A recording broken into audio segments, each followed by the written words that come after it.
ത്തിന്റെ ഒരു പ്രത്യേകതയോടുകൂടി തന്നെയാണ് എല്ലാവരോടും ഒരുമിച്ച് കൂടിയിട്ടുള്ളത്. അപ്പോൾ കൃഷിയായിട്ട് ബന്ധപ്പെട്ടുള്ളവർ തന്നെയാണല്ലോ ഫോട്ടോ വന്നിട്ടുള്ളത്. അപ്പോൾ എൻ്റെ കൃഷി ജൈവ കൃഷി. അപ്പോൾ കൃഷി പല രീതിയിലുണ്ടെങ്കിലും ഞാൻ ഉൾക്കൊണ്ടുള്ള കൃഷി ജൈവ കൃഷി. അപ്പോൾ ഇന്നത്തെ നമ്മുടെ ടോപ്പിക്ക് എന്താണ് ജൈവ കൃഷി, എങ്ങനെയാണ് ജൈവ കൃഷി, എങ്ങനെ ജൈവ കൃഷി ചെയ്യും, ഈ ഒരു 3 കാര്യങ്ങൾ. അതിൽ എനിക്ക് അനുവദിച്ച ടൈം വളരെ കുറവാണ്. അപ്പം അതുകൊണ്ട് വളരെ ചുരുക്കിയുള്ള ഒരു വിവരണം ഞാൻ തരാം. എന്താണ് ജൈവ കൃഷി? നമ്മളൊക്കെ പറയും ജൈവ കൃഷി എന്നാണ്. ചുരുക്കി പറഞ്ഞാൽ ജൈവ കൃഷി എന്തിനാണെന്നും ആർക്കും പലർക്കും ശരിക്കും പരിചയമില്ല. ജൈവ കൃഷി എന്താണ്? നമ്മുടെ ജൈവം എന്ന് പറയുന്നത് നമ്മുടെ മണ്ണിന് അതിൻ്റെ ജീവൻ നിലനിർത്തിക്കൊണ്ടുള്ള കൃഷി. എന്നാൽ എല്ലാവരും പറയും മണ്ണിന് ജീവനുണ്ടോ? മണ്ണിന് ജീവനുണ്ട്. നമുക്കൊക്കെ ജീവനുള്ളതുപോലെ മണ്ണിനും ഒരു ജീവനുണ്ട്. ആ മണ്ണിൻ്റെ ജീവനെ നിലനിർത്തിക്കൊണ്ടുള്ള കൃഷിക്കാണ് നമ്മൾ ജൈവ കൃഷി എന്ന് പറയുന്നത്. അപ്പം അതിനുവേണ്ടി നമ്മൾ എന്താണ് ചെയ്യേണ്ടത്? അതായത് അതിൻ്റെ ആവശ്യം എന്താണ്, അതെങ്ങനെ ചെയ്യാം? നമുക്കെല്ലാവർക്കും അറിയാം. നമ്മുടെ പുരാതന കാലം ഇപ്പം ഇവിടെ വിവരിച്ചതുപോലുള്ള ഒരു പണ്ട് കാലത്ത് അന്നൊന്നും ജൈവ കൃഷി അല്ലാത്തൊരു കൃഷി ഉണ്ടായിരുന്നില്ല. പാടത്താണെങ്കിലും പറമ്പിലാണെങ്കിലും മറ്റുള്ള രാസ വസ്തുക്കളോ വളങ്ങളോ കീടനാശിനികളോ ഒന്നും ഉപയോഗിക്കാനുള്ള കൃഷിയായിരുന്നു. അതിൻ്റെ ഗുണം എന്താണെന്നും പലർക്കും അറിയാം. അതായത് നമ്മുടെ ആരോഗ്യത്തിന് വിഷരഹിതമായ ഭക്ഷണം, അതുതന്നെയാണ് ജൈവ കൃഷി കൊണ്ട് ഉദ്ദേശിക്കുന്നത്. വിഷരഹിതമായ ഭക്ഷണം അതില്ലാതെ പോയതിൻ്റെ ഒരു പ്രത്യാഘാതം ഇന്ന് നമ്മളെല്ലാവരും അനുഭവിച്ചു കൊണ്ടിരുന്നുണ്ട്. ആശുപത്രികൾ കൂടി വന്നു, മരുന്നിൻ്റെ ഉപയോഗം ആവശ്യം വന്നു. പണ്ട് കാലത്തൊന്നും ഇത്രയധികം നമ്മൾ കെട്ടുകളില്ലാത്ത എല്ലാ രോഗങ്ങളും നമ്മുടെ വീട്ടിലൊക്കെ എത്തിച്ചേർന്നു. അതിൻ്റെയൊക്കെ പ്രധാന കാരണം ഈ രാസവളം, കീടനാശിനികളുടെ അമിതമായ ഉപയോഗം കണ്ടു തന്നെയാണ്. പക്ഷെ നമ്മളല്ല ഉപയോഗിക്കുന്നത്. തമിഴ്നാട്, കർണാടക പോലുള്ള സംസ്ഥാനങ്ങളാണ് കൂടുതൽ ഉപയോഗിക്കുന്നത്. കാരണം അവരും ഉണ്ടാക്കുന്ന പച്ചക്കറിയാണ് നമ്മളിന്ന് എല്ലാവരും വാങ്ങി കഴിക്കുന്നത്. കാരണം ആരും വീട്ടിൽ സ്വന്തമായിട്ട് പച്ചക്കറി കൃഷിയൊന്നും ചെയ്യാത്തതുകൊണ്ട് നമ്മൾ ഇന്ന് അന്യ സംസ്ഥാനത്ത് എന്ന് പറഞ്ഞാൽ വാഹനങ്ങൾ മാത്രം ആശ്രയിച്ച് ജീവിക്കണു. അതോടൊപ്പം നമ്മുടെ നല്ലൊരു സമ്പത്തിൻ്റെ, നമ്മുടെ വരുമാനത്തിൻ്റെ നല്ലൊരു വിഹിതം നമ്മളിന്ന് എടുത്തുകൊണ്ട് പോകുന്നു. ഇത് ആരും പരസ്പരം പലർക്കും മനസ്സിലായിട്ടില്ല. ആരും അറിഞ്ഞിട്ടില്ല, അതിനെക്കുറിച്ച് അന്വേഷിച്ചിട്ടില്ല. പക്ഷെ നമ്മളൊക്കെ ഇന്നും രോഗം കൊണ്ട് വലയുന്നു. അതിന് നട്ടോട്ട് ഓടി ഡോക്ടർമാരെ ആശുപത്രികളെ ആശ്രയിക്കണോ, മരുന്ന് വാങ്ങി കഴിക്കണോ, വീണ്ടും അതിനെ ആവർത്തിക്കണോ. ഇതിൻ്റെ പ്രധാന കാരണം നമ്മുടെ ഭക്ഷണം തന്നെയാണ്. നമ്മൾ ഭക്ഷണം ഉണ്ടാക്കുന്നില്ല, പക്ഷെ നമ്മൾ എന്ന സംസ്ഥാനത്ത് നിന്ന് കൊണ്ടുവരുന്ന ഭക്ഷണം നമ്മൾ വാങ്ങിച്ച് കഴിക്കണോ. അതോടൊപ്പം നമ്മൾ ഈ രോഗത്തിന് അടിമപ്പെട്ട് നമ്മളെ ആരോഗ്യം, നമ്മുടെ നല്ല അടുത്ത വരുന്ന തലമുറക്ക് പോലും നമുക്കൊന്നും ചെയ്തു കൊടുക്കാൻ പറ്റാത്തൊരവസ്ഥയിലേക്ക് നമ്മൾ കൂപ്പുകുത്തി. അപ്പം എന്താണ് ജൈവ കൃഷി എന്ന് ചോദിച്ചു കഴിഞ്ഞാൽ, ജൈവം അതായത് മണ്ണിൻ്റെ ജീവനെ നിലനിർത്തിക്കൊണ്ട് കൃഷി ചെയ്യുക. അതിൻ്റെ ആവശ്യം എന്താണ്? അതായത് മണ്ണിൽ ഒരുപാട് സൂക്ഷ്മജീവികളുണ്ട്. ഈ സൂക്ഷ്മജീവികളെ നിലനിർത്തിയെങ്കിൽ മാത്രമേ ഇനി ആരോഗ്യമുള്ളൊരു മണ്ണ് നമുക്ക് ഉണ്ടാക്കാൻ പറ്റുള്ളൂ. അതിന് ഏറ്റവും പ്രധാന വഴിയാണ് നമ്മൾ ജൈവ കൃഷി എന്ന് പറയുന്നത്. ജൈവ വളങ്ങൾ മാത്രം, ജൈവ കീടനാശിനികൾ മാത്രം ഉപയോഗിച്ചുകൊണ്ട് നമ്മൾ സ്വന്തമായി വീട്ടിൽ ആവശ്യത്തിനുള്ള പച്ചക്കറികളെങ്കിലും നമ്മൾ സ്വന്തമായി ഉണ്ടാക്കുക. അപ്പോൾ എങ്ങനെ നമുക്ക് ജൈവ കൃഷി ചെയ്യാം? അതിനുള്ള വഴിയും നമ്മളടുത്ത് തന്നെ ഉണ്ട്. ഇപ്പോൾ പലരും പറയും അതിന് നമ്മളടുത്ത് പശുവില്ല, ആടില്ല, ഇതൊന്നുമില്ല, അതൊന്നും നമ്മൾക്കൊരു ജൈവവളമായിട്ട് കിട്ടാനൊന്നൊക്കെ പുറത്തുനിന്ന് വാങ്ങിക്കണമെന്ന്. അതും നമ്മൾ വീട്ടിലുള്ള പച്ചക്കറി വേസ്റ്റുകളൊക്കെ ഉപയോഗിച്ച് നമുക്ക് കമ്പോസ്റ്റുകൾ ഉണ്ടാക്കി വീട്ടിൽ ആവശ്യത്തിനുള്ള പച്ചക്കറിയൊക്കെ ഉണ്ടാക്കാൻ നമുക്ക് വീട്ടിൽ തന്നെ ജൈവവളം ഉണ്ടാക്കാനുള്ള മാർഗങ്ങളുണ്ട്. അതുപയോഗിച്ച് നമ്മൾ ജൈവ കൃഷി ചെയ്യുക. അതോടൊപ്പം നമുക്ക് നല്ല ആരോഗ്യം, നമ്മുടെ സ്വന്തമായ ആരോഗ്യം നിലനിർത്താം. നാളത്തേക്ക് നമ്മുടെ മണ്ണിന്, നമ്മുടെ ഫലഭൂയിഷ്ഠമായ മണ്ണിന് നല്ല ഈ ഒരു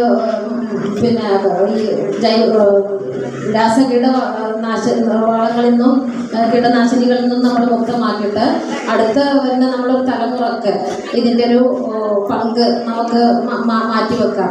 പിന്നെ ഞാൻ ഈ ജൈവ കൃഷിയിലേക്ക് ഇറങ്ങാൻ ഉണ്ടായ എൻ്റെ ഒരു അനുഭവം പറയാണ്. ഞാനിതുപോലെ കൃഷിയിലിറങ്ങി ഒരു സമ്മിശ്ര കൃഷിയാണ് ഞാൻ തുടക്കം കുറിച്ചത്. അപ്പോൾ അതോടൊപ്പം തന്നെ ഈ ജൈവ രീതിയിലുള്ള ഉൽപ്പന്നങ്ങൾക്ക് നമുക്ക് സാധാരണ മറ്റുള്ള ഉൽപ്പന്നങ്ങളെക്കാളും കൂടുതൽ വില കിട്ടുന്നുള്ള ഒരു തന്ത്രം. അതായത് നമുക്ക് മാർക്കറ്റിങ്, നമ്മളെ സത്യം പറഞ്ഞു കഴിഞ്ഞാൽ നമ്മൾ കൃഷി ചെയ്യുമ്പോൾ നമ്മളതിന് കൃഷി നഷ്ടമാണെന്ന് പറയുന്നു, വിലയില്ല എന്ന് പറയുന്നു. അപ്പം അതിനൊക്കെ കുറച്ചൊരു റിസർച്ചാണ് ഞാൻ നടത്തിയത്. അതായത് എന്താണ് അതിനൊരു പരിഹാരം എന്നുള്ളത് എൻ്റെ പഠനത്തിൻ്റെ ഒരു ഭാഗമായിട്ടാണ് ഞാൻ ഈ ഒരു ജൈവ കൃഷിയിലേക്ക് ഇറങ്ങിയിട്ടുള്ളത്.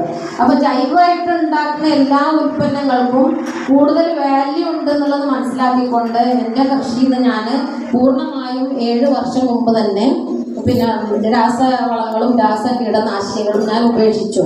അത് കഴിഞ്ഞതിൻ്റെ ഒരു 4 വർഷം കഴിഞ്ഞ് 4-5 വർഷമായപ്പോൾ കഴിഞ്ഞ 1.5 വർഷം മുമ്പാണ് നമുക്ക് ജൈവ സർട്ടിഫിക്കേഷൻ, അതായത് ഇപ്പോൾ ജൈവ ഉൽപ്പന്നങ്ങൾ നമ്മൾ വിൽക്കണമെന്നുണ്ടെങ്കിൽ നമുക്ക് ജൈവ സർട്ടിഫിക്കേഷൻ വേണം. കാരണം ആര് ചോദിച്ചാൽ ഇതിനെന്താ തെളിവെന്ന് ചോദിക്കും. ഇത് ജൈവമാണെന്നുള്ളതിന് എന്ത് തെളിവാണെന്നുള്ളത് ആ തെളിവായിക്കൊണ്ട് തന്നെ ലാക്കോൺ എന്ന കമ്പനിയായിട്ട് ഗവൺമെന്റ് ഒരു ടൈപ്പ് ആക്കിയിട്ട് ഈ ജൈവ കൃഷി മാത്രം അവലംബിക്കുന്ന ആളുകൾക്ക് ഡിപ്പാർട്ട്മെന്റ് തലത്തിൽ ഒരു സർട്ടിഫിക്കറ്റ് ഫ്രീ ആയിട്ട്, അതിന് ലക്ഷങ്ങൾ വിലയുള്ള നമ്മൾ വില കൊടുക്കേണ്ട ഒരു സർട്ടിഫിക്കറ്റ് ആണ്. അതിനെക്കുറിച്ച് നമ്മളൊക്കെ ഇവിടെ വിവരം കിട്ടി. അപ്പോൾ അങ്ങനെ കൃഷി ഓഫീസർ പറഞ്ഞു താങ്കൾക്ക് സർട്ടിഫിക്കേഷൻ വേണമെങ്കിൽ കൊടുക്കാന്ന് പറഞ്ഞു. ഞാൻ വേഗം കൊടുത്തു. കാരണം എനിക്കതിൻ്റെ പൊരുളെന്താണെന്ന് മനസ്സിലായി. കാരണം എൻ്റെ ഉൽപ്പന്നം ജൈവ രീതിയിലും വാല്യൂ കൂട്ടി വിൽക്കണമെന്നുണ്ടെങ്കിൽ ആ സർട്ടിഫിക്കറ്റ് എനിക്ക് നിർബന്ധമാണെന്ന് മനസ്സിലായിക്കൊണ്ട് തന്നെ ഞാൻ ആ സർട്ടിഫിക്കറ്റിന് അപ്ലൈ ചെയ്തു. ഏകദേശം 1.5 വർഷമായി. അതിൻ്റെ വകുപ്പ് സർട്ടിഫിക്കറ്റ് ഇപ്പം എനിക്ക് കിട്ടി. അതിൻ്റെയൊക്കെ അടിസ്ഥാനത്തിലാണ് നമ്മുടെ കൃഷി ഓഫീസറെ നിർദ്ദേശപ്രകാരം എനിക്ക് മാഡത്തോട് വളരെയധികം നന്ദി കടപ്പാടുണ്ട്. കാരണം ഒരു അവാർഡിന് വേണ്ടിയൊന്നും ഞാൻ ഇതുവരെ ശ്രമിച്ചിട്ടില്ല. കാരണം അങ്ങനെയുള്ള ഒരു രീതിയിലല്ല ഞാൻ എൻ്റെ കൃഷി മുന്നോട്ട് കൊണ്ടുപോയത്. എനിക്ക് എൻ്റെ കൃഷി എന്ന് പറഞ്ഞാൽ ആത്മാർത്ഥമായി കൃഷി ചെയ്ത് എനിക്ക് അതിന് വരുമാനം കണ്ടെത്തണം. ആ പഴയ ഒരു സംസ്കാരം, അതായത് കൃഷിയിൽ നിന്ന് വരുമാനം ഇല്ല ജീവിക്കാൻ എന്നുള്ള ഒരു ധാരണ നമുക്ക് പൊതുവെ മാറ്റിയെടുക്കേണ്ട ഒരു കാലഘട്ടമായിട്ടുണ്ട്. കാരണം അതില്ലാന്നുണ്ടെങ്കിൽ നമുക്ക് വരുന്ന തലമുറയോട് ചെയ്യുന്ന വലിയൊരു ക്രൂരതയാണ്. ഇപ്പൊ നേരത്തെ ഇവിടെ സൂചിപ്പിച്ചതുപോലെ തന്നെ കുട്ടികളൊന്നും ഇനി അടുത്ത തലമുറയൊന്നും കൃഷിക്ക് വരാത്തൊരു സാഹചര്യത്തിലാണ് ഇനിയിപ്പോൾ മുന്നോട്ട് കൊണ്ടുപോയിരിക്കുന്നത്. അപ്പൊ അതുകൊണ്ട് തന്നെ ആർക്കും ഇന്നത്തെ ഉദ്ദേശം എന്താണ്? പെട്ടെന്ന് പൈസ ഉണ്ടാക്കുക, അല്ലേ? കൂടുതൽ ഇൻവെസ്റ്റ്മെന്റ് ചെയ്താലും പെട്ടെന്ന് വരുമാനം കണ്ടെത്തുക എന്നുള്ള ഒരു രീതിയിലേക്കാണ് എല്ലാവരും ചിന്തിക്കുന്നത്. അപ്പൊ ഈ കൃഷിയിൽ നിന്ന് വരുമാനം അങ്ങനെ കിട്ടില്ല എന്നുള്ള ഒരു ധാരണയാണ് കൃഷിയിൽ നിന്ന് പിന്മാറാനും ഉണ്ടായ കാരണം. അപ്പൊ ആ ധാരണ തിരുത്തുക എന്നുള്ളതാണ് എൻ്റെ റിസർച്ച്, എൻ്റെ പഠനം അതാണ്. അപ്പൊ എൻ്റെ കൃഷി ഞാൻ കൃഷികളുടെ എണ്ണം കൂട്ടി, അതായത് ഒരേ കൃഷി തന്നെ ചെയ്യാതെ 10 സെന്റ് സ്ഥലമാണ് നമ്മുടെ കയ്യിലുള്ളതെന്നുണ്ടെങ്കിലും ആ 10 സെന്റിൽ 10 കൃഷി, 1 സെന്റിൽ 1 കൃഷി എന്നുള്ള ആ ഒരു കൺസെപ്റ്റ് ഉണ്ടെന്നുണ്ടെങ്കിൽ ഒരു കൃഷിയിൽ നിന്ന് മാത്രമല്ല, നമുക്കൊരു കൃഷിയിൽ വരുമാനം ഇല്ലാന്നുണ്ടെങ്കിൽ നമുക്ക് അടുത്ത കൃഷിയിൽ നിന്ന് വരുമാനം കൂടുതലുണ്ടാവും. അതിൻ്റെ തൊട്ടടുത്തുനിന്ന് ഒരു ആവറേജ് ഉണ്ടാവും. അപ്പോൾ ഈക്വലായിട്ട് മൊത്തത്തിൽ ആവറേജ് കൂട്ടി കഴിയുമ്പോൾ നമുക്ക് ആ 10 സെന്റിൽ നിന്നുള്ള വരുമാനത്തിൻ്റെ അളവും കൂടുതലായിരിക്കും. ഇതിനൊക്കെ പുറമെ നമ്മൾ ആരും ശ്രദ്ധിച്ചു പോകണില്ല. കാരണം ഒരു വർഷം പച്ചക്കറിക്ക് വേണ്ടി മാത്രം ഒരു വീട്ടില് ചെലവഴിക്കുന്ന പൈസയുടെ കണക്ക് ഒരാളും എഴുതി വെക്കുന്നുണ്ടാവില്ല. ഒരു ജനുവരി 1-ാം തീയതി മുതൽ ഡിസംബർ 31-ാം തീയതി വരെ നമ്മുടെ വീട്ടിലേക്ക് ആവശ്യമുള്ള പച്ചക്കറി എത്ര രൂപ കൊടുത്ത് വാങ്ങിക്കുന്നുണ്ട്. ഈ രൂപ കൊടുക്കുന്നത് മാത്രമല്ല, വിഷം എത്ര രൂപക്ക് വാങ്ങുന്നുണ്ടെന്ന് ചുറ്റി പറയാനുള്ളത്. എത്ര രൂപയുടെ വിഷം നമ്മുടെ വീട്ടിലേക്ക് ഒരു വർഷം നമ്മൾ വാങ്ങിക്കൊണ്ടിട്ടുണ്ട്. നമ്മുടെ കുടുംബത്തിനോട്, നമ്മുടെ കുഞ്ഞു മക്കളോട് യഥാർത്ഥത്തിൽ സ്നേഹമുള്ള ഒരു അച്ഛനും അമ്മക്കും ചിന്തിച്ചാൽ അതൊരു ദൃഷ്ടാന്തമായി കാണാവുന്ന ഒരൊറ്റ വിഷയമാണ്. ഒന്ന്, വിഷം കലർത്തി, വിഷം തളിച്ച്, മണ്ണിൽ വിഷം കൊടുത്തുകൊണ്ട് മണ്ണിൽ ആ ചെടിക്ക് വിഷം തന്നെ തളിച്ചുകൊണ്ട് അത് പൂവിച്ചുകൊണ്ട് അത് കായ്ച്ചുകൊണ്ട് അത് അവിടുന്ന് പാക്ക് ചെയ്യുമ്പോൾ കൂടി, അതായത് നമ്മുടെ മാർക്കറ്റിലേക്ക് അത് എത്തുമ്പോഴേക്ക് അത് ചീഞ്ഞു പോകാതിരിക്കാൻ വേണ്ടി ആ നിമിഷം അവർ വണ്ടിയിലേക്ക് കയറ്റുമ്പോൾ വരെ കൊടുക്കുന്ന വിഷത്തിന്റെ അളവും കണക്കും അതാരെങ്കിലും അതിനെക്കുറിച്ച് ചെറിയൊരു പഠനം നടത്തിയിട്ടുണ്ടെങ്കിൽ ഇന്ന് ഈ ചിങ്ങ 1-ാം തീയതി തീരുമാനം എടുക്കും, എൻ്റെ വീട്ടിലേക്ക് ഇനി ഒരു രൂപയുടെ ഒരു പച്ചമുളക് പോലും ഞാൻ എൻ്റെ വീട്ടിലേക്ക് പുറത്തുനിന്ന് വാങ്ങിക്കൂല എന്നുള്ളത്. അപ്പൊ അതിന് നമ്മുടെ കുടുംബത്തോടുള്ള ഏറ്റവും വലിയ സ്നേഹവും കടപ്പാടെന്ന് പറഞ്ഞത് നമ്മൾ ചിന്തിച്ചുകൊണ്ട് നമ്മൾ ഒരു സാധനം പോലും വീട്ടിലേക്ക് ആവശ്യമുള്ള ഒരു സാധനം പോലും, ഒരാവശ്യം പോലും എന്നുള്ളത് ഞാൻ പറയണില്ല, 98% വേണമെങ്കിൽ നമ്മളെ കയ്യിലാണ്. 2% നമുക്ക് പുറത്തുനിന്ന് വാങ്ങിക്കേണ്ട ഒരു അവസ്ഥയിലേക്ക് നമുക്ക്, കാരണം പഞ്ചസാര നമുക്ക് വീട്ടിൽ ഉണ്ടാക്കാൻ കഴിയില്ല. ബാക്കി അങ്ങനെ വരുന്ന ചായ ഇങ്ങനെയുള്ള ഒന്നും ഇപ്പം നമ്മൾ ചായ കുടിക്കാൻ വേണ്ടി ആരും ചായത്തോട്ടം ഉണ്ടാക്കാൻ പോകുന്നില്ല. പഞ്ചസാര ഉണ്ടാക്കാൻ ഉപയോഗിക്കാൻ വേണ്ടി നമ്മൾ പഞ്ചസാരനെ ഒരു കമ്പനിയോ അതിൻ്റെ കൃഷിയോ നമ്മൾ ചെയ്യാൻ പോകില്ല. വളരെ കുറഞ്ഞ കാര്യങ്ങൾ മാത്രം നമുക്ക് നമ്മുടെ ബജറ്റിനെ നമുക്ക് കൺട്രോൾ ചെയ്യാം, വീട്ടിലെ ചെലവുകളെ കൺട്രോൾ ചെയ്യാം. അതോടൊപ്പം നമ്മൾ അടുത്ത നല്ല തലമുറക്ക് വേണ്ടി, അവരുടെ ആരോഗ്യത്തിന് വേണ്ടി, അവരുടെ നല്ല സംസ്കാരത്തിന് വേണ്ടി, അവരും കൂടി ഈ സംസ്കാരത്തിലേക്ക് വരാനുള്ള ഒരു പ്രചോദനമായിക്കൊണ്ട് ഇന്ന് മുതൽ തന്നെ തുടക്കം കുറിച്ചാൽ കുട്ടികളെ കൊണ്ട് ഇപ്പം അതായത് കുഞ്ഞുമോൾ ഇവിടുന്ന് അവാർഡ് ഏറ്റുവാങ്ങിയപ്പോൾ അവൾ വളരെ സന്തോഷമായി എനിക്ക്. കാരണം വെച്ചാൽ ആ കുഞ്ഞു പ്രായത്തിൽ അതുങ്ങൾ മനസ്സ് കാണിച്ചതിൻ്റെ ഒരു പ്രധാന ഒരു തെളിവായിട്ടാണ് നമ്മൾ അവളവിടെ ഒരു ആദരവ് കൊടുത്തത്. അതുപോലെ തന്നെ നമ്മൾ ഈ വീട്ടിലുള്ള എല്ലാ മക്കളെയും ഈ ഒരു കാര്യത്തിലേക്ക്, അതോടൊപ്പം നമ്മൾ മൊബൈൽ ഫോണിന് അഡിക്റ്റ് ആയിരുന്ന ആ ഒരു പ്രവണതയിൽ നമുക്ക് മക്കളെ തിരിച്ചു കൊണ്ടുവരാം. നമ്മൾ അവർക്ക് പ്രചോദനം കൊടുക്കുക.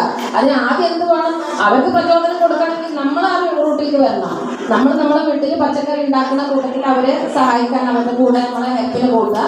അതോടൊപ്പം അവരെ കൊണ്ട് ഗ്രോ ബാഗും ചട്ടിയൊക്കെ വാങ്ങിച്ചു കൊടുത്ത് എന്തെങ്കിലും നീ നട്ടോ എന്ന് പറഞ്ഞ് നമ്മളവർക്ക് പ്രോത്സാഹനമായിട്ട് അവർക്ക് പൈസ കൊടുത്തിട്ട്, അതിനുള്ള പൈസ തരാമെന്ന് പറഞ്ഞിട്ട് ആ പൈസ കൊടുത്തിട്ട് നമ്മളെ കുട്ടികളെ അതിൽ പ്രോത്സാഹിപ്പിച്ചുകൊണ്ട് വരാം. അതോടൊപ്പം സ്വന്തം വീട്ടിലെ സ്വന്തം ആവശ്യങ്ങൾക്ക് വേണ്ടിയെങ്കിലും നമ്മൾ ഈ ഒരു ജൈവ കൃഷി എന്ന് പറയുന്ന ഒരു സംസ്കാരത്തിലേക്ക് മാറിക്കഴിഞ്ഞാൽ നമ്മൾ ഇപ്പോൾ വാണിജ്യ അടിസ്ഥാനത്തിൽ കൃഷി ചെയ്യുമ്പോൾ ഇന്നാള് ഏട്ടൻ പറഞ്ഞു അത് നടപ്പിലാക്കാൻ പറ്റൂല.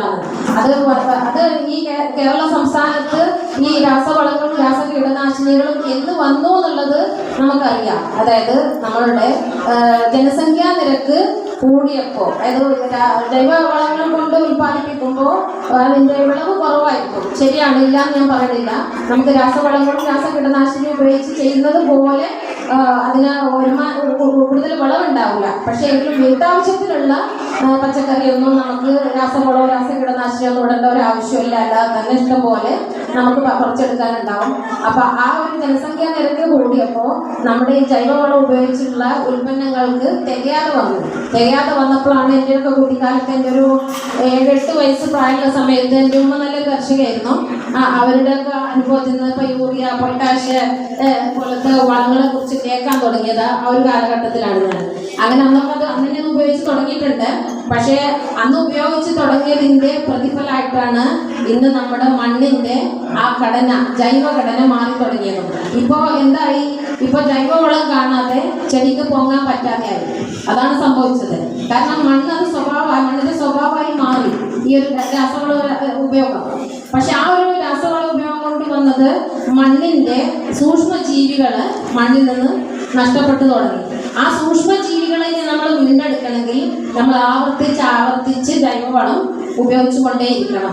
ഇപ്പോൾ എൻ്റെ ഒരു റിസർച്ചിൽ ഞാൻ കണ്ടതാണ്, നമ്മുടെ ഓരോ ഇലകളിലും, അതായത് പച്ചിലകളിൽ ഓരോന്നിലും ഓരോ കണ്ടന്റ് ഇതിൽ അടങ്ങിയിട്ടുണ്ടെന്ന്. ചിലതിൽ പൊട്ടാഷ്യം ഉണ്ട്, ചിലതിൽ ബോറോൺ ഉണ്ട്. അങ്ങനെ വേറെ ഇലയിലാണ് ബോറോണിന്റെ അംശം കൂടുതലാണെന്നുള്ള പുതിയ റിസർച്ച് പേരക്കടയില. അപ്പൊ അങ്ങനെ ഓരോ ഇലകളിലും നമുക്ക് രാസവളത്തിൽ നിന്ന് കിട്ടുന്ന എല്ലാ കണ്ടന്റും ഉണ്ട്. അപ്പൊ ആ ഇലകളൊക്കെ നമ്മൾ ഈ ജൈവമായിട്ട് നമ്മൾ ഉപയോഗിക്കണം. കൂടുതലില്ല, കുറച്ചെങ്കിലും ഉണ്ടാവും. അപ്പൊ ഞാൻ ഈ ജൈവ കൃഷിയുടെ ക്ലാസ്സിൽ പോയപ്പോൾ ഞാനൊരു ഡൗട്ട് ചോദിച്ചു. നമുക്കിപ്പോൾ ഈ ബോറോൺ എന്നൊക്കെ പറഞ്ഞു കഴിഞ്ഞാൽ വളരെ കുറഞ്ഞ അളവിൽ കൃഷിക്ക് കൊടുക്കേണ്ട ഒരു ഇതാണെങ്കിലും എങ്ങനെ സാറ് ഈ ബോറോൺ കിട്ടുമെന്ന് പറഞ്ഞപ്പോൾ അവരെന്നോട് പറഞ്ഞത്, അവരുടെ 6-7 വർഷത്തെ റിസർച്ചിൽ നമ്മൾ തുടർച്ചയായി ഈ ജൈവ കൃഷി അവലംബിച്ചു കഴിഞ്ഞാൽ ഓട്ടോമാറ്റിക്കായിട്ട് പിന്നെ ഒരു ചെടിക്ക് ആവശ്യമുള്ള എല്ലാ ഘടകവും ആ മണ്ണിൽ ഉണ്ടാകുന്നുള്ളത്. പക്ഷെ അതിനിടയ്ക്ക് നമ്മൾ ഒരു തവണ പോലും രാസവളം ഉപയോഗിക്കരുത്. അത് ഉപയോഗിച്ച് കഴിഞ്ഞാൽ ഈ സൂക്ഷ്മജീവികൾ ഇത് ഉൽപ്പാദിപ്പിക്കാനുള്ള ടെൻഡൻസി അവർക്കുണ്ടാവും. സൂക്ഷ്മജീവികൾ എന്ന് പറഞ്ഞാൽ അതാണ് ഞാൻ മണ്ണിൽ ജീവൻ ഉണ്ടെന്ന് പറഞ്ഞത്. ഈ മണ്ണിന്റെ ജീവൻ എന്ന് പറഞ്ഞാൽ മണ്ണിലെ സൂക്ഷ്മജീവികളാണ്. ഈ സൂക്ഷ്മജീവികൾ ഇല്ലാതായി നമ്മുടെ മണ്ണിൽ നശിച്ചു പോയി. നമ്മുടെ ഈ രാസവളങ്ങളുടെ ഉപയോഗം, അതുപോലെ തന്നെ നമ്മുടെ കാലാവസ്ഥയുടെ വ്യതിയാനം. കാരണം ഉപരിതലത്തിലുള്ള മണ്ണ് മഴ കൂടുതലായപ്പോൾ ഉപരിതലത്തിലെ മണ്ണ് മൊത്തം ഒലിച്ചു പോയി. അതിന് ഒരു പരിഹാരം നമ്മൾ വിചാരിച്ചു കഴിഞ്ഞാൽ 10 സെന്റ് സ്ഥലം താമസിക്കുന്ന ഒരുവനും അവൻ ചിന്തിക്കണം, എൻ്റെ ജൈവ സമ്പത്ത് മറ്റൊരുവന്റെ പറമ്പിലേക്ക് പോകരുത്. എൻ്റെ ജൈവ സമ്പത്ത് എൻ്റെ കുട്ടിക്കാലത്ത് എനിക്ക് ഓർമ്മയുണ്ട്. പിന്നെ എൻ്റെ മുത്താപ്പ കുഞ്ഞിപ്പവരൊക്കെ പിന്നെ അവർക്ക് ഭയങ്കര വേവലാതിയായിരുന്നു മഴക്കാലം വരുമ്പോൾ. വെച്ചാൽ വരമ്പുകളൊക്കെ പൊക്കിടും. അപ്പോൾ ആദ്യം എനിക്കിത് മനസ്സിലായിട്ട് ഭംഗിക്ക് വേണ്ടിയാണെന്നായിരുന്നു. പിന്നെ ഇവരിങ്ങനെ തീർക്കുന്നത് ഞാൻ കേട്ടു. എൻ്റെ വളം മുഴുവൻ മറ്റൊരു കണ്ടത്തേക്കാണ് പോവുക, കൊടുക്കൂലെന്ന്. അത് വാശിയായിട്ട് അത് അവരോടുള്ളൊരു പോരായി ആ പ്രവർത്തിച്ചിരുന്നു. ആ പോര് ഇന്നുണ്ടെങ്കിൽ, ഇന്ന് ആ പോര് ഇന്നത്തെ തലമുറ ഉണ്ടെങ്കിൽ നമ്മുടെ നാട് നല്ലൊരു ജൈവ സമ്പത്തായി മാറാൻ സാധ്യതയുണ്ട്. പക്ഷെ ഇപ്പം ഇല്ല. കാരണം മൊത്തം കോൺക്രീറ്റ്, മൊത്തം പിന്നെ ഇന്റർലോക്ക് വിരിച്ചു, മണ്ണിൻ്റെ കൂടി വെള്ളം പോലും ഇറങ്ങാൻ പറ്റാത്തൊരവസ്ഥയിൽ, പിന്നെ മണ്ണിൻ്റെ കിടപ്പിനെ കുറിച്ച് യാതൊരു ഇതുമില്ല. എത്രയോ ലക്ഷം ലിറ്റർ വെള്ളമാണ് ഒരു തെങ്ങിൽ നിന്ന് ഒരു വർഷക്കാലത്ത് താഴെ വീഴുന്നെന്നാണ് പറഞ്ഞാൽ. എത്ര ആളുടെ തെങ്ങിൻ്റെ താഴത്തുള്ള വെള്ളം തടത്തിൽ പറ്റി പോകുന്നുണ്ട്? ഉണ്ടാവില്ല. ഇപ്പം തെങ്ങിന് അത്യാവശ്യം തേങ്ങക്ക് വില ഉള്ളതുകൊണ്ട് ഇപ്പം നമുക്ക് പുറത്ത് നോക്കിയാൽ കാണാം എല്ലാ തെങ്ങിൻ്റെയും തടം തുറന്ന് എല്ലാവരും വളർത്തിയിരിക്കുന്നുണ്ട്. പക്ഷേ ശരിക്കും പറയട്ടെ, ഈ ഇടുന്ന വളം, ഈ വർഷം ഇട്ട വളം 3ാമത്തെ വർഷമാണ് ആ തെങ്ങ് കാണാൻ പോണത്. അത് ചിന്തിച്ചു കഴിഞ്ഞാൽ അപ്പോൾ നമ്മൾ എന്ത് ചെയ്യണം? എല്ലാ വർഷവും അത് ചെയ്തുകൊണ്ടിരിക്കണം. അപ്പോൾ ഏതെങ്കിലും ഒരു വർഷം തേങ്ങക്ക് വില ഉണ്ടാവും, ആ സമയത്ത് തേങ്ങ കിട്ടണമെന്നുണ്ടെങ്കിൽ ആ കാര്യം നമ്മൾ ചെയ്തുകൊണ്ടിരിക്കണം. അപ്പോൾ ഈ ഒരു ജൈവ കൃഷിയിലേക്ക് ഇറങ്ങേണ്ട ഒരു സാഹചര്യം എൻ്റെ അഭിപ്രായത്തിൽ നമ്മൾ ബുദ്ധിയുള്ളവരാണെങ്കിൽ നമ്മുടെ വീട്ടാവശ്യത്തിന്, ബാക്കി ഞാൻ പറയുന്നില്ല, പക്ഷെ ഞാൻ വീട്ടാവശ്യത്തിന് മാത്രമല്ല എൻ്റെ ബിസിനസ് തന്ത്രമായിട്ട് തന്നെയാണ് ഞാൻ ജൈവ കൃഷി അവലംബിക്കുന്നത്. എൻ്റെ ജൈവ ഉൽപ്പന്നങ്ങൾക്ക് അത്യാവശ്യം വില കിട്ടുന്നുണ്ട്. 1 കിലോ പയറിന് നിങ്ങളൊക്കെ 40 രൂപക്ക് വിൽക്കുകയാണെങ്കിൽ എൻ്റെ പയറിന് 100 രൂപക്ക് ആൾ വാങ്ങാനുണ്ട്. അത് ഞാൻ കൊടുക്കൂല. ഞാൻ എൻ്റെ 100% ആ 100 രൂപ കിട്ടിയെങ്കിൽ മാത്രമേ കൊടുക്കുള്ളൂ. കാരണം എനിക്ക് 100% ജൈവമാണ്. അപ്പോൾ ആ രീതിയിലേക്ക് മാറുകയാണെങ്കിൽ, അപ്പം ഞാൻ പറയാം, 1 ഏക്കർ പയർ കൃഷി ചെയ്യുന്നവർക്ക് അപ്പം നമുക്ക് 10 സെൻറ്റ് ചെയ്താൽ പോലെ. 1 ഏക്കർ കൃഷി ജൈവവളം ഉപയോഗിച്ച് ചെയ്യുന്നുണ്ടെങ്കിൽ എന്തുകൊണ്ടത് 10 സെൻറ്റിലേക്ക് മാറ്റിക്കൂടാ? ബാക്കി 90 സെൻറ്റ് സ്ഥലത്ത് മറ്റുള്ള കൃഷികൾ ചെയ്തുകൂടെ? അപ്പോൾ 100% ജൈവ ഉൽപ്പന്നങ്ങൾ ഉണ്ടെങ്കിൽ ആരെങ്കിലും എന്നോട് കോൺടാക്ട് ചെയ്യാം. കാരണം എനിക്ക് ആവശ്യപ്പെടുന്നവർക്ക് എൻ്റെ അടുത്ത് സാധനങ്ങൾ കൂടുതൽ കൊടുക്കാനില്ല. പക്ഷേ എൻ്റെ ഒരു എന്താ വെച്ചാൽ നിബന്ധന, ജൈവം മാത്രമേ അതിൽ പാടുള്ളൂ. കീടനാശിനി പോലും മറ്റേ കീടനാശിനി ഉപയോഗിക്കാൻ പാടില്ല. രാസവളങ്ങളൊന്നും അത് കാണാൻ പാടില്ല. പിന്നെ നിങ്ങൾ ആരെങ്കിലും ശ്രദ്ധിച്ചിട്ടുണ്ടെന്ന് വെച്ചാൽ കൃഷി ചെയ്യുന്നവർക്കറിയാം, ജൈവ കൃഷി ചെയ്യുന്നുണ്ടെങ്കിൽ അവർക്കറിയാം. നമ്മളൊരു തക്കാളി നമ്മൾ പറിച്ചു കഴിഞ്ഞാൽ നമുക്ക് എത്ര ദിവസം അത് പുറത്തിരിക്കാൻ പറ്റും? ഫ്രിഡ്ജിൽ വെക്കാതെ എത്ര ജസ്റ്റ് നമ്മൾ കടയിൽ നിന്ന് വാങ്ങിക്കൊണ്ടുള്ളൊരു തക്കാളി, നമ്മൾ വീട്ടിൽ വേണ്ട, നമ്മൾ കടയിൽ നിന്ന് വാങ്ങിക്കൊണ്ടുള്ള തക്കാളി ഫ്രിഡ്ജിൽ വെക്കാതെ നിങ്ങൾ എത്ര ദിവസം അത് പുറത്ത് വെക്കും? 3 ദിവസം മാക്സിമം. 3ാമത്തെ ദിവസം അത് ചീഞ്ഞ് കളയും. എന്നാലും നിങ്ങളൊന്ന് പരീക്ഷിച്ച് നോക്കിട്ടോ, 1 മാസം ഇരിക്കും ഒരു തക്കാളി ഫ്രിഡ്ജിൽ വെക്കാതെ, ജൈവ കൃഷി മാത്രം അവലംബിച്ച ഒരു തക്കാളി. 1 മാസത്തേക്ക് തക്കാളിക്ക് ഒരു കേടും വരില്ല എന്നുള്ളത് ഞാൻ ചെയ്ത് തെളിയിച്ചൊരു കാര്യമാണ്. എൻ്റെ വീട്ടിൽ ഞാൻ പരീക്ഷിച്ചതാണ്. ഫ്രിഡ്ജിൽ വെക്കാണ്ട് എത്ര ദിവസം ഇരുന്നു, എന്നിട്ടും കേടൊന്നും വന്നില്ല. 1 മാസം ഇരുന്നപ്പോൾ പിന്നെ എനിക്കത് എടുത്ത് ഉപയോഗിക്കാനായിട്ട്. കാരണം അത് നമുക്ക് കഴുകാതെ കഴിക്കാം, അല്ലേ? കഴുകാതെ കഴിക്കാം. അതുപോലെ തന്നെ നമ്മളിപ്പോൾ വില കൂടിയ കുക്കമ്പറൊക്കെ വാങ്ങിക്കുന്നുണ്ടല്ലോ, ആ വക സാധനങ്ങളൊക്കെ വളരെ നല്ല രീതിയിൽ ജൈവ കൃഷിയായിട്ട് മാത്രം ഞാൻ ചെയ്ത് നോക്കി, വളരെ വിജയിച്ചു. ഒരു പ്രശ്നവുമില്ല. നമുക്ക് പൊട്ടിച്ചു കഴിഞ്ഞാൽ നമ്മുടെ മക്കളെ വായിലേക്ക് വെച്ചു കൊടുക്കാം. കഴുകണ്ട വേണ്ട. പിന്നെ പലരും പറയും കൃഷി ചെയ്യാൻ സ്ഥലമില്ല എന്നുള്ളതാണ്. ഞാനൊരു ഡെമോ ഉണ്ടാക്കി. 1.5 സെൻറ്റിലെ വീട്ടു കൃഷി, 1.5 സെൻറ്റ് സ്ഥലം മാത്രം ഞാൻ കൃഷിക്ക് തിരഞ്ഞെടുത്തിട്ട്, അത് ഞാൻ വലിയൊരു പിന്നെ പ്രശ്നം നമ്മൾ പന്നിയാണ്. അപ്പോൾ പന്നി കയറാത്ത രൂപത്തിൽ, മയിലും കയറാത്ത രൂപത്തിൽ നെറ്റൊക്കെ ഇട്ട് ഞാൻ ചെയ്ത് നോക്കിയപ്പോൾ ഈ 1.5 സെൻറ്റ് ധാരാളമാണ് നമുക്ക് കൃഷിക്ക്. വീട്ടാവശ്യത്തിനുള്ള കൃഷിക്ക് 1.5 സെൻറ്റ് ധാരാളമാണ്. അതിന് ഡെയിലി വീട്ടിലേക്ക് ആവശ്യമുള്ള എല്ലാ സാധനങ്ങളും, തക്കാളി, മുളക്, വഴുതന, പയറ്, വളരാത്തത്, അതായത് പടർന്ന് പന്തലിച്ച് പോകാത്ത എല്ലാ പച്ചക്കറികളും ചട്ടിയിലും ഗ്രോ ബാഗിലും, നമ്മൾ വേസ്റ്റ് ആയി പോണ ചാക്ക്, നമ്മൾ കടയിൽ നിന്നൊക്കെ വാങ്ങിച്ചു കൊടുക്കുന്ന ചാക്കുണ്ടല്ലോ, ആ ചാക്കിന് നല്ല ഗ്രോ ബാഗ് പോലെയൊക്കെ കെട്ടി, നൂല് കൊണ്ടൊക്കെ കെട്ടി വളരെ വൃത്തിയില്ല ഭംഗിയിൽ ചെയ്ത് നോക്കിയപ്പോൾ 1.5 സെൻറ്റ് സ്ഥലം നമുക്ക് ധാരാളം ആവശ്യമുണ്ട്. ഒരു വീട്ടിലേക്ക് ആവശ്യമുള്ള പച്ചക്കറികൾ അങ്ങനെയൊക്കെ ഉണ്ടാക്കി നമ്മളെ മക്കളെ കൂടി ആ ഒരു രീതിയിൽ കൊണ്ടുവരികയാണെങ്കിൽ അതൊരു എത്രയോ നല്ലൊരു കാര്യമായിട്ടാണ് നമ്മൾ ചെയ്യുന്നത്. അപ്പോൾ ഇനി ജൈവ കൃഷി ചെയ്യുന്ന രീതി ഞാൻ ഒന്ന് വിശദീകരിക്കാം. ജൈവ കൃഷിക്ക് നമ്മൾ വീട്ടില് ചാണകപ്പൊടിയൊക്കെ വാങ്ങാൻ കിട്ടുന്നവരാണെങ്കിൽ അത് വാങ്ങിക്കുക. ഈ ജൈവ കൃഷി ചെയ്യുമ്പോൾ എൻ്റെ അഭിപ്രായത്തിൽ നമ്മളൊരു കോഴിയെങ്കിലും വളർത്തണം എന്നുള്ളതാണ്. കാരണം കൃഷിയായിട്ട് ബന്ധപ്പെട്ട മേഖലയാണ് കോഴി വളർത്തലും, ആട് വളർത്തലും, പശു വളർത്തലും ഒക്കെ. അപ്പോൾ പശു വളർത്താനൊക്കെ പലർക്കും സൗകര്യം കിട്ടിക്കൊള്ളുന്നില്ല, ആട് വളർത്താനും ചിലപ്പോൾ സൗകര്യം കിട്ടിക്കൊള്ളുന്നില്ല. പക്ഷെ ഒരു 5, 6, ഒരു 10 മുട്ടക്കോഴികളെ നമുക്ക് വീട്ടാവശ്യത്തിനുള്ള മുട്ടക്കോഴികളെ വളർത്താൻ അത്ര ഒരു വലിയൊരു ബുദ്ധിമുട്ടുണ്ടെന്ന് എനിക്ക് തോന്നുന്നില്ല. കാരണം ഇപ്പോഴേ പോലെയല്ല, അവർ വിട്ടഴിച്ചല്ല ഇപ്പോൾ വളർത്തുന്നത്. ചെറിയ കൂടുകളിൽ ഒതുക്കി അവർ നമ്മുടെ വീട്ടിലെ അവശിഷ്ടങ്ങൾ കൊടുത്ത് ആ മുട്ട, അതായത് പുറത്തുനിന്ന് തീറ്റയൊന്നും വാങ്ങിക്കൊടുത്തുള്ള മറ്റേ ആ കൂടുകളല്ല ഞാൻ പറഞ്ഞ കേട്ടോ, അത് വളരെ പഠിച്ച അടിസ്ഥാനത്തിലുള്ളതാണ്. ചെറിയ കൂടുകളൊക്കെ വെച്ചുകൊണ്ട് നമുക്കൊരു 8, 10 കോഴികളെ വളർത്താം. ആ കോഴികളുടെ മുട്ട നമുക്ക് വീട്ടാവശ്യത്തിന് എടുക്കാം, കുട്ടികൾക്ക് കൊടുക്കാം. ആ കോഴിക്കാഷ്ടം നമ്മൾ പ്രോസസ്സ് ചെയ്തിട്ട്, അതിന് യൂറിയ കൂടുതലാണ് കോഴിക്കാഷ്ടത്തിൽ, അപ്പോൾ അതിനെ നമ്മളൊരു 2 ആഴ്ചയോളം ചാക്കിട്ട് മൂടി നനച്ച് അതിൻ്റെ ആ പവറൊക്കെ കുറച്ച് അതിൻ്റെ കൂട്ടത്തിൽ നമ്മുടെ വീട്ടിലെ പച്ചക്കറികളുടെ വേസ്റ്റ് കമ്പോസ്റ്റ് ഉണ്ടാക്കാനുള്ള പിന്നൊക്കെ വരുന്നുണ്ട്. വളരെ കുറഞ്ഞ വിലയുള്ളൂ. അപ്പോൾ പഞ്ചായത്ത് തന്നെ കൊടുക്കുന്നുണ്ടെന്നുള്ള പ്രാവശ്യം അല്ലേ, ഞാനൊക്കെ കൊടുത്തിട്ടുണ്ട്. അങ്ങനെ ഒരു പിന്നും വാങ്ങിച്ച് വീട്ടിലെ എല്ലാ ദിവസത്തെ പച്ചക്കറി അതിലാക്കി, അത് ആദ്യത്തെ നിറഞ്ഞു കഴിയുമ്പോൾ അവസാനത്തെ അടിയിട്ടുള്ളത് നമുക്ക് എടുക്കാം. അതിൻ്റെ ലിക്വിഡായിട്ട് അതിൻ്റെ സ്ലറി ആയിട്ടുള്ള ഇത് കിട്ടും. അതൊക്കെ കൂടി മിക്സ് ചെയ്തിട്ട് ഈ കോഴിക്കാഷ്ടവും അതൊക്കെ മിക്സ് ചെയ്ത് വേണം. അതുപോലെ നമ്മുടെ ചീമക്കൊന്നൊക്കെ എല്ലാവരുടെ കയ്യിലുള്ളതാണ്. നൈട്രജനൊക്കെ ഏറ്റവും കൂടുതലുള്ള ഒരു ഏരിയയാണ് ഈ ചീമക്കൊന്നാന്ന് പറയുന്നത്. അതെല്ലാം കൂടി ഇട്ടിട്ട് നമ്മൾ തന്നെ ഒരു കമ്പോസ്റ്റ് ഉണ്ടാക്കുക. അതിന് പ്രത്യേക കഴിവോ അല്ലെങ്കിൽ ഒരു പ്രത്യേക പഠനമോ ഒന്നും ആവശ്യമില്ല. ഇതെല്ലാം കൂടി മിക്സ് ചെയ്ത് കഴിഞ്ഞാൽ ഒരു പുതിയ വളം നമ്മളെ കയ്യിലാണ്. ഇത് ഓരോ ഞാൻ പറഞ്ഞില്ല, ഓരോ ഇലയിലും ഇപ്പോൾ നൈട്രജന് നമ്മൾ ചീമക്കൊന്നയിലുണ്ടെങ്കിൽ ഈ പോർവണ പോലത്തതൊക്കെ നമ്മൾ പേരക്കടയില്ല. അപ്പം ഈ വക കാര്യങ്ങളൊക്കെ ഇപ്പം നമ്മളെ പറമ്പിൽ തന്നെ ഉണ്ട് അല്ലേ. പേരുണ്ടാവും, ചീമക്കൊന്ന ഉണ്ടാവും, മറ്റു മാവിലുണ്ടാവും. മാവിലയിൽ എന്തോ പൊട്ടാസ്യോ എന്തോ മാവിലയിലുണ്ട്.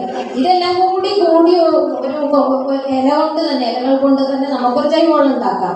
അത് വേണമെങ്കിൽ പുളിപ്പിക്കാം.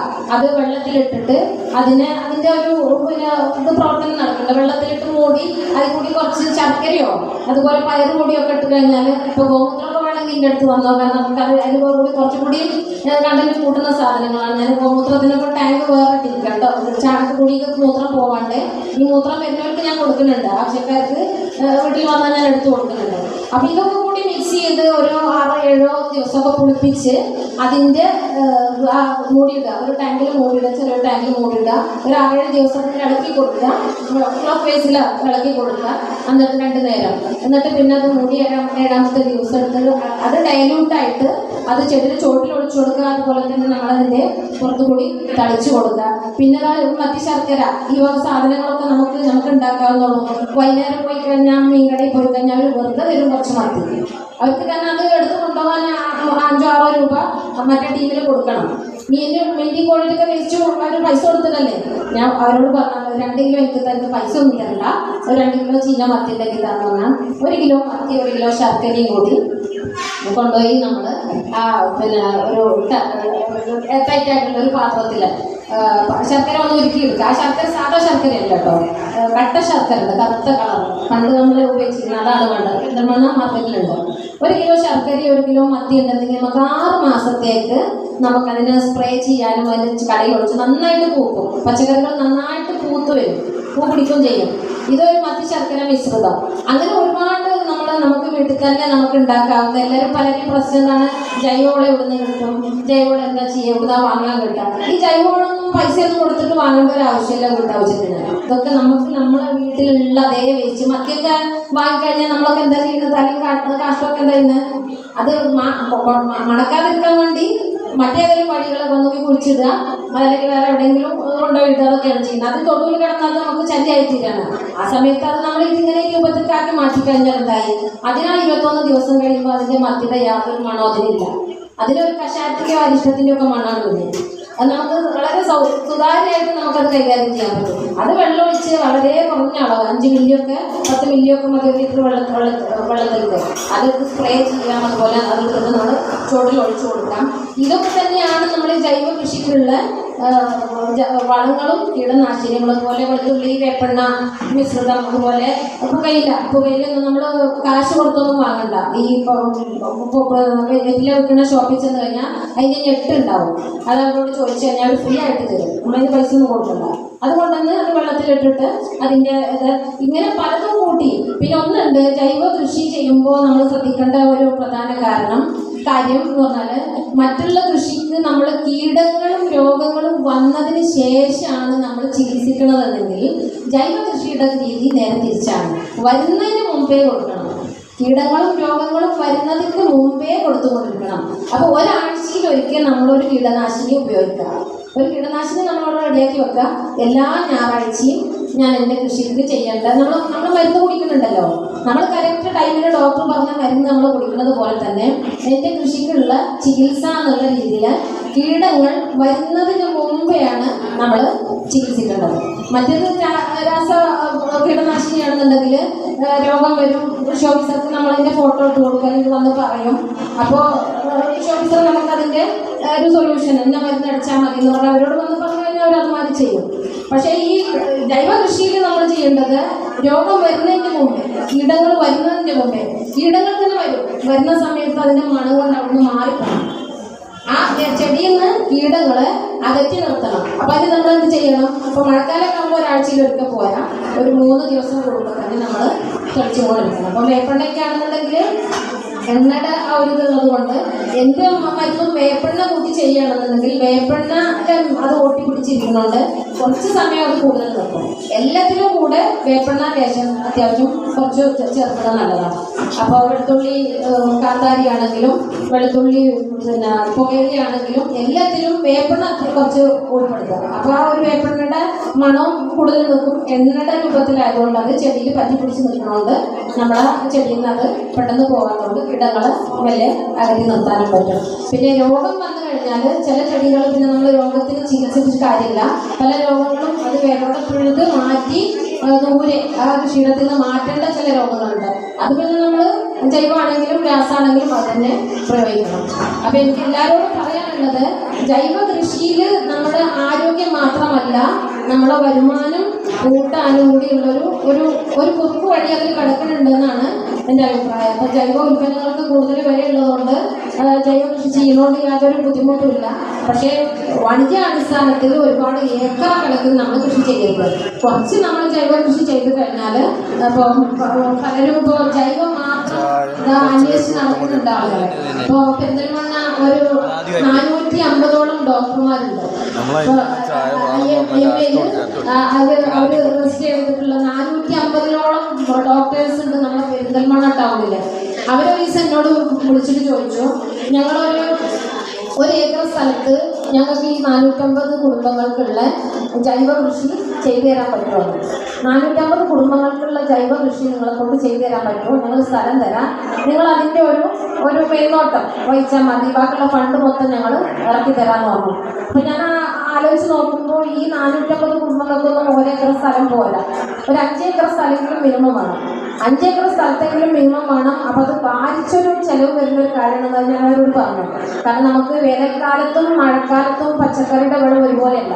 വേനൽക്കാലത്ത് നമുക്ക് മഴക്കാലത്തെ പോലെ വേനൽക്കാലത്ത് പച്ചക്കറി കിട്ടണമെങ്കിൽ നമ്മൾ ഒരുപാട് പൈസ അതിന് കണ്ടെത്തണം. കാരണം മഴമറ എനിക്ക് തോന്നുന്നു 2 ഏക്കർ സ്ഥലത്തെങ്കിലും മഴമറ ഉണ്ടാക്കണം. 2 ഏക്കർ സ്ഥലത്ത് മഴമറ ഉണ്ടാക്കണമെങ്കിൽ ലക്ഷങ്ങളും കോടി എത്തുന്ന ഒരു പദ്ധതിയാണ്. അപ്പം ഞാൻ അവരോട് അതിൻ്റെ കാര്യങ്ങളൊക്കെ വിശദീകരിച്ചു. മേൽനോട്ടം ഞാൻ വഹിക്കാം, ഞാൻ ഗൈഡായിട്ട് നിങ്ങളെ കൂടെ ഉണ്ടാവും. പക്ഷേ ഫണ്ട് നിങ്ങൾ ഞാൻ പറയുന്നത് പോലെ മുടക്കാൻ തയ്യാറുണ്ടെങ്കിൽ അവർ പറഞ്ഞതിലും അവരൊരു വാഹനം ഇവിടെ നമ്മൾ താഴെക്കൂട ചെയ്യണമെന്നുണ്ടെങ്കിൽ ഇവിടുത്തെ ഒരു വാഹനം ഏർപ്പാടാക്കും. ആ വാഹനത്തിൽ ഡെയിലി രാവിലെ അവർക്ക് ആവശ്യമുള്ള എല്ലാ പച്ചക്കറികളും നമ്മൾ ഈ ഫാമിൽ നിന്ന് അവരെ വിലക്ക് അവർ പൈസ തരാൻ തയ്യാറാണ്. പൈസക്ക് അവർക്ക് പ്രശ്നമൊന്നുമില്ല. പൈസ നിങ്ങൾ പറയുന്ന പൈസ തരാമെന്നാണ് പറയുന്നത്. പക്ഷേ അത് കുറച്ച് റിസ്ക്കുള്ള ഒരു കാര്യമാണ്. അപ്പോൾ എൻ്റെ കുടുംബത്തിലൊരു ഡോക്ടർ കൂടിയാലുണ്ട്. അപ്പോൾ അവരാണ് എന്നോട് നിർദ്ദേശം വെച്ചത്. അപ്പോൾ ഞങ്ങൾ IMA അവിടെ മീറ്റിംഗ് കൂടുന്ന സമയത്ത് സംസാരിക്കട്ടെ എന്ന് തീരുമാനിക്കാൻ തന്നു. അപ്പോൾ ഞാൻ അതിൻ്റെ വരും വരായികൾ അത് പറഞ്ഞപ്പോൾ പിന്നെ അവർക്ക് അതൊന്ന് പിന്മാറി. അപ്പോൾ ഇപ്പോഴും എൻ്റെ പ്രതീക്ഷയുണ്ട് 450 ഡോക്ടേഴ്സിനില്ലെങ്കിലും അതിലൊരു 50 ഡോക്ടേഴ്സിനുള്ള പച്ചക്കറി ഡെയിലി എത്തിച്ചു കൊടുത്തു കഴിഞ്ഞാൽ നല്ലൊരു വരുമാനം ഉണ്ടാക്കാൻ പറ്റിയ നല്ലൊരു സാധ്യതയാണെന്ന്. ഏകദേശം മുട്ടയ്ക്ക് നാടൻ മുട്ടയ്ക്ക് 15 രൂപയാണ് അവർ വാങ്ങിക്കണ വില എന്നാണ് പറഞ്ഞത്. അപ്പോൾ അവർക്ക് പൈസ പ്രശ്നമില്ല, അവർക്ക് ആരോഗ്യത്തെക്കുറിച്ചും അത്രയും ബോധമുള്ള ആളുകളാണ്. അപ്പോൾ അവർക്ക് പുറത്തു നിന്ന് ഈ വാങ്ങിക്കുന്ന പച്ചക്കറി മാക്സിമം ഫ്രൂട്ട്സ് എന്നാണ് എന്നോട് പറഞ്ഞത്. നിങ്ങൾക്ക് ഉൽപ്പാദിപ്പിക്കാൻ പറ്റിയ അത്ര ഫ്രൂട്ട്സും വേണം. അപ്പോൾ അത് മാത്രം വാങ്ങിക്കുക എന്നുള്ളതാണ് അവരുടെ തത്വം. അപ്പോൾ നല്ലൊരു മാർക്കറ്റിംഗ് തന്ത്രമാണ് ശരിക്കത്. ചിന്തിച്ചു കഴിഞ്ഞാൽ നമ്മൾ ഒരുപാട് ഏക്കറുകളിൽ രാസവസ്തുക്കൾ ഉപയോഗിച്ച് കൃഷി ചെയ്ത് നമ്മൾ അത് വിളവെടുപ്പിൻ്റെ കാലത്ത് നമ്മൾ അതിനെക്കുറിച്ച് ടെൻഷൻ എടുക്കുക, ഇനി എന്ത് ചെയ്യും, ഇതെവിടെ വിറ്റഴിക്കും. അപ്പോഴാണ് അതിൻ്റെ ഇടയ്ക്ക് ഇങ്ങനെ ഒരു കാര്യം ഇറങ്ങി വന്നിട്ടുള്ളത്. അപ്പം നമ്മൾ വിചാരിച്ച പോലില്ല, ജൈവ ഉൽപ്പന്നങ്ങൾ വാങ്ങാൻ ഇഷ്ടംപോലെ ആളുകളുണ്ട്. ഇപ്പം ഇന്ന് രാവിലെ പിന്നെ എനിക്ക് കോളാണ്, കൊല്ല സമയത്ത് കൂടി കോളാണ്. എന്തൊക്കെയാണ് അവിടെ ഉള്ളത് വെച്ചെങ്കിൽ നാളെ എത്തിച്ചു തരുമെന്ന് ചോദിക്കണം. എന്തൊക്കെയാണ് നിങ്ങൾക്ക് ഇപ്പം ഒന്ന് പുതിയത് കൊടുക്കുകയാണെങ്കിൽ നാളെ എനിക്ക് എത്തിച്ചു തരുമെന്ന്. അപ്പം എൻ്റെ ഇതിന് സ്ഥിരം വാങ്ങിക്കുന്ന കസ്റ്റമറാണ്. അപ്പോൾ അവർക്കൊരു 100 മുട്ട ഒരു മാസം വേണം. ഒരു വീട്ടിലേക്ക് 100 മുട്ട ഒരു മാസത്തിന് അവർക്ക് വേണം. അപ്പം 100 മുട്ട ഞാൻ ഉണ്ടാക്കി കൊടുത്തു കഴിഞ്ഞാൽ എനിക്ക് എത്ര രൂപയായി? ഈ മുട്ടക്ക് മാത്രം 15,000 രൂപ. അപ്പം 100 മുട്ട ഉണ്ടാക്കണമെങ്കിൽ ഒരു 120 കോഴി വേണം, നാടൻ കോഴി വേണം. അങ്ങനെ ചിന്തിച്ച് കഴിഞ്ഞാൽ തന്നെ നമുക്ക് ഒരു വീട്ടിലേക്ക് അത്ര വേണമെന്നുണ്ടെങ്കിൽ അതുപോലെ തന്നെ പല വീടുകളും ഇല്ലേ. അപ്പോൾ സത്യം പറഞ്ഞാൽ നമ്മൾ ആരും ചിന്തിക്കണില്ല. കൃഷി നഷ്ടമാണ്, കൃഷി നഷ്ടമാണ്. ആര് ചോദിച്ചാലും കൃഷി നഷ്ടമാണ്. ഈ കൃഷി എങ്ങനെ നഷ്ടമാവാതിരിക്കുക? കൃഷിയിലൊരു തന്ത്രമുണ്ട്. നമ്മളെല്ലാം ബിസിനസ് ചെയ്യുന്ന ആളുകൾക്ക് അതിലുണ്ടാവും അല്ലേ, പല ബിസിനസ്സുകാരും ഉണ്ടാവും. ബിസിനസ്സിനൊരു തന്ത്രം ഉണ്ടല്ലോ, അതുപോലെ തന്നെ കൃഷിക്കൊരു തന്ത്രമുണ്ട്. എങ്ങനെ കൃഷി നമുക്ക് ലാഭകരമായി കൊണ്ടുപോകാൻ, മറ്റുള്ളവരുടെ പോക്കറ്റിൽ കിടക്കുന്ന പൈസ എങ്ങനെ നമ്മുടെ കയ്യിൽ എത്തിക്കാന്നുള്ള ഒരു തന്ത്രം. ഇപ്പം നിങ്ങളെല്ലാവരും ശ്രദ്ധിച്ചിട്ടുണ്ടാവും, അവാർഡിൻ്റെ ഭാഗമായിട്ട് സ്റ്റേറ്റ് അവാർഡിന് വേണ്ടി പോകുന്ന സമയത്താണ് നമ്മൾ ഫാമിംഗ് ഇൻഫർമേഷൻ ബ്യൂറോയുടെ കുറച്ച് ആളുകൾ എൻ്റെ അടുത്ത് വന്നു. അപ്പോൾ നിങ്ങളുടെ കുറച്ച് ഫോട്ടോസും നിങ്ങളുടെ കൃഷി അനുഭവങ്ങളും ഒക്കെ ഒന്ന് പറയണമെന്ന് പറഞ്ഞു. അപ്പോൾ ഞാൻ എൻ്റെ ഒന്നും കൂടി ചേർത്തതല്ല, എൻ്റെ കൃഷിയുടെ തുടക്കം മുതൽ ഇന്ന് വരെയുള്ള എൻ്റെ അനുഭവങ്ങളെ കുറിച്ച് അവരോട് ചെറിയൊരു വിവരണം കുറച്ച് കൊടുത്ത് അതാണ് അവരെ പബ്ലിസിറ്റിക്ക് പോയത്. ഡിപ്പാർട്ട്മെൻറ്റ് എന്തിനാണെന്ന് വെച്ചാൽ എൻ്റെ ഫാമിനെ ഒന്ന് പരസ്യപ്പെടുത്തണം എന്നുള്ള രീതിയിൽ ഡിപ്പാർട്ട്മെൻറ്റ് കൊടുത്തതായിരുന്നു. അത് ഞാനതിന് പൈസയൊന്നും മുടങ്ങിയിട്ടില്ല. ഞാൻ 1 മണിക്കൂർ നേരം അവരുടെ കൂടെ നിന്ന് ഒരുപാട് ചെലവഴിച്ചിട്ടുള്ളൂ. അപ്പോൾ അവരോട് അവരുടെ ചോദ്യങ്ങൾ അത് കഴിഞ്ഞ് അവർ പോയാണ് സ്റ്റേറ്റിൽ നിന്ന് കമ്മിറ്റി വന്നത്, അവാർഡ് കമ്മിറ്റി. ഇപ്പോൾ നമ്മൾ കൃഷി ഓഫീസറൊക്കെ ഉണ്ടായതുകൊണ്ട് അവരും കുറേ ചോദ്യങ്ങൾ ചോദിച്ചു. അപ്പോൾ അവരുടെയൊക്കെ ചോദ്യങ്ങൾ എന്താണ്, എങ്ങനെ എല്ലാവരുടെ പ്രശ്നം എന്താണ്, കർഷകരുടെ 100% ഒരു കർഷകന് ലാഭമാണെന്ന് പറയുന്നില്ല അല്ലേ, ഒരു കർഷകന് മോൻ്റെ കൃഷി ലാഭമാണെന്ന് പറയുന്നില്ല. അപ്പോൾ ഈ കൃഷി ലാഭമാണെന്ന് പറയാൻ കാരണം ആരും കൃഷി അറിഞ്ഞിട്ടില്ല കൃഷിക്ക് വരുന്നത്. സത്യതാണ്, കൃഷിയെക്കുറിച്ച് അറിഞ്ഞിട്ടല്ല കൃഷിക്ക് വരുന്നത്. പ്രത്യേകിച്ച് നമ്മൾ ഗൾഫിലൊക്കെ പോകുന്ന ആളുകൾ പോയി തിരിച്ചു വരുന്ന സമയത്ത് പാവങ്ങൾ ഒരുപാട് പൈസ മുടക്കി കൃഷിക്കൊക്കെ ഇറങ്ങുന്ന ചില ആളുകളുണ്ട്.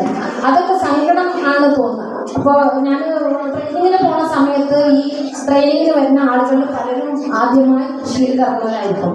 അപ്പോൾ അവരൊക്കെ ചോദിക്കും, നമ്മൾ ട്രെയിനിങ് കഴിഞ്ഞ് ഈ ഉദ്യോഗസ്ഥരോട് ചോദിക്കും, ഞാനിങ്ങനെ തുടങ്ങാൻ പോകും, ഞാൻ എന്ത് ചെയ്യണം. പലരും മറ്റേ ഡയറി ഞാനൊരു ഡയറി ഫാം തുടങ്ങണം, 25 പശുക്കളുടെ ഡയറി ഫാമാണ് ഞാൻ തുടങ്ങണമെന്ന് പറഞ്ഞു. ഞാനത് കേൾക്കുമ്പോൾ തന്നെ മനസ്സിലേക്ക് പേടിയാണ്. അയാൾ ആ പറഞ്ഞ കാര്യത്തെക്കുറിച്ച് ആലോചിക്കുമ്പോൾ പേടിയാണ്. കാരണം അയാൾ 25 നല്ല തുടങ്ങേണ്ടത്, ഒരു പശുവിനെയാണ് അയാൾ വാങ്ങിക്കേണ്ടത്. ഒരു പശുവിനെ വാങ്ങിച്ചിട്ട് അതിൻ്റെ 1 വർഷത്തെ പഠനത്തിൽ നിന്ന് വേണം അയാൾ രണ്ടാമത്തൊന്നും തീരുമാനിക്കാറ്. ഇല്ലെങ്കിൽ എന്തായി, 25 പശുവുള്ള ഡയറി ഫാം ഇട്ട് കഴിഞ്ഞാൽ ഒരു 10 ലക്ഷം രൂപയെങ്കിലും അയാൾ പോക്കറ്റിൽ നിന്ന് പോണ അവസ്ഥയിലേക്കാണ് അത് പോണത്. അപ്പോൾ നമ്മൾ കൃഷി അറിഞ്ഞ് വേണം നമ്മൾ കൃഷിക്ക് ഇറങ്ങാൻ. ആ കൃഷി തന്നെ നമ്മൾ ചെറുതിൽ നിന്ന് തുടങ്ങി വേണം വലുതാക്കാൻ. അപ്പോൾ ഞാൻ ആ ഒരു രീതിയിലാണ്. കാരണം പരാജയങ്ങളുണ്ട് ഇതിൻ്റെ ഇടയ്ക്ക്, ഇത് പരാജയപ്പെട്ട അനുഭവങ്ങളുണ്ട്, എനിക്ക് വിജയിച്ച അനുഭവങ്ങളുണ്ട്. അപ്പോൾ പരാജയത്തിൻ്റെ കാരണവും ഞാൻ കണ്ടെത്തും, വിജയത്തിൻ്റെ കാരണവും കണ്ടെത്തും. അപ്പോൾ അതോടൊപ്പം തന്നെ നമുക്ക് കൃഷി ചെയ്യുന്ന ആളുകൾക്ക് നമുക്ക് പറഞ്ഞു കൊടുക്കാനും നല്ലൊരു ഇതാണ്. അപ്പോൾ ഞാൻ എൻ്റെ ഈ ഒരു ജൈവ കൃഷിയുടെ എൻ്റെ അവസാനത്തെ എൻ്റെ ഒരു പ്ലാൻ, എൻ്റെ ഫ്യൂച്ചർ പ്ലാൻ എന്ന് പറയുന്നത് തന്നെ ഒരു ഫാം സ്കൂള്, ഫാം നടത്താനൊരു സ്കൂള്, ഫാം സ്കൂള്, നമ്മളെല്ലാ കാര്യത്തിലും പഠന കേന്ദ്രങ്ങളുണ്ട്. അതുപോലെ തന്നെ നമ്മുടെ വരുന്ന കുഞ്ഞു മക്കൾക്ക്, സ്കൂൾ വിദ്യാർത്ഥികൾക്ക് അവർക്കൊക്കെ നമ്മുടെ കൃഷിയിടം കാണിച്ചു കൊടുത്ത് എങ്ങനെ കൃഷി ചെയ്യാം, എന്തിനാണ് കൃഷി ചെയ്യുന്നത്, ഈ കൃഷി ഏതാണ് എന്ന് അവർക്ക് ഓരോ ചോദ്യങ്ങൾ അവർക്ക് പറഞ്ഞ് മനസ്സിലാക്കി കൊടുക്കാനും പഠിപ്പിക്കാനും അതോടൊപ്പം തന്നെ നമുക്കത് വരുമാനമായിട്ട് കണ്ടെത്താനും ഈ ഉൽപ്പന്നങ്ങൾ വരുന്ന കസ്റ്റമേഴ്സിന്, വരുന്ന ഈ പഠനത്തിനായിട്ട് വരുന്നവർക്ക്, നമ്മുടെ ഫാം വിസിറ്റ് ചെയ്യുന്ന ആളുകൾക്ക് നമ്മുടെ ഉൽപ്പന്നങ്ങൾ നമ്മുടെ കൺമുമ്പിൽ തന്നെ നമുക്ക് ഈ ഉൽപ്പന്നം കൊണ്ട് മറ്റൊരു ഭാഗത്തേക്ക് പോകാത്ത രീതിയിൽ നമ്മുടെ ഉൽപ്പന്നങ്ങൾ അവിടെ വെച്ച് തന്നെ വിൽപ്പന നടത്താനും അതോടൊപ്പം ജൈവ കൃഷിയോടുകൂടി നമുക്കതിൻ്റെ വാല്യൂ, നമുക്കതിൻ്റെ വരുമാനം കൂട്ടാനും പറ്റുന്നുള്ളൊരു വിശ്വാസത്തോടു കൂടിയാണ് ഞാൻ തുടങ്ങുന്നത്. അതോടൊപ്പം നിങ്ങളോട് എനിക്ക് പറയാനുള്ളത്, വീട്ടിലാവശ്യങ്ങൾക്കെങ്കിലും നമ്മൾ ജൈവ രീതിയിലുള്ള കൃഷി ഉപയോഗപ്പെടുത്തുക. നിനക്ക് വേണമെന്നാണ് നിർബന്ധം. കാരണം നമ്മൾ നല്ലത് കഴിക്കുക, തമിഴന്മാർ ചെയ്യുന്നത് പോലെ കേരളത്തിലേക്ക് വിഷം തിരികിയതും അവർ കഴിക്കുന്നത് നല്ലതും ഇപ്പോൾ നമുക്കറിയാം. അവരുടെ വീട്ടിലും അവരുടെ കുടുംബത്തിലും ഉപയോഗിക്കേണ്ടവർ നല്ലതാണ് ചെയ്യുന്നത്. പക്ഷെ നമുക്ക് മാർക്കറ്റിങ്ങിലുള്ളതാണ് അവർ ഈ രാസ കീടനാശിനികളും വളങ്ങളൊക്കെ ഉപയോഗിച്ചിട്ട് ഇടുന്നത്. അപ്പം അതിനെ ചൂഷണം, തമിഴത്തെ ചൂഷണത്തിന് നമ്മളെതിരാവാതെ നമ്മുടെ വീട്ടാവശ്യത്തിനുള്ളത് നമ്മൾ ജൈവ രീതിയിൽ തന്നെ ഉണ്ടാക്കുക എന്നുള്ള ആ ഒരു നിർദ്ദേശമാണ് എനിക്കിന്ന് തരാനുള്ളത്. എനിക്കിന്ന് ഒരു ക്ലാസ് എടുത്തു കൊടുക്കാനുള്ള ഒരു അവസരം തന്ന എൻ്റെ കൃഷി ഓഫീസറോടും മറ്റുള്ളവരോടായിട്ട് ഞാൻ നന്ദി രേഖപ്പെടുത്തുകയാണ്. അതോടൊപ്പം എല്ലാവരും ഈ ഒരു കൃഷിയൊക്കെ വരണം എന്നുള്ളത് ആത്മാർത്ഥമായി സ്വാഗതം ചെയ്യുകയാണ്. Okay, thank you.